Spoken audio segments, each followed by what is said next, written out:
ജീവിതത്തിൽ എല്ലാം നഷ്ടപ്പെട്ട് ഏകദേശം ഒരു 10-30 ലക്ഷം രൂപ കടബാധ്യതയുള്ള ഒരു ചെറുപ്പക്കാരനായിട്ട് ഞാൻ മാറുകയാണ്.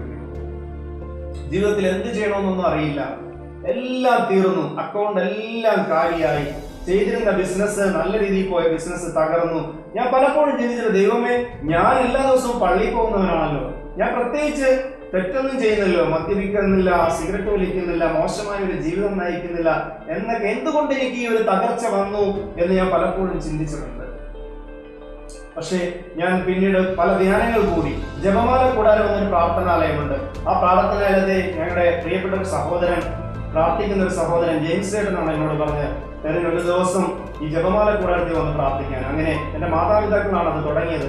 ഞാൻ അവിടെ പോയി പ്രാർത്ഥിക്കുകയാണ് ചെയ്യുന്നത്. ആ ഫസ്റ്റ് പ്രാർത്ഥനയിൽ തന്നെ ദൈവത്തെ ആരാധിച്ച് സ്തുതിച്ച് മഹത്വപ്പെടുത്തി പാട്ടുപാടി ആരാധിക്കുന്ന ഒരു പ്രാർത്ഥനാ സമൂഹത്തിന്റെ ഇടയിൽ ഞാൻ പോയിരിക്കുകയാണ്.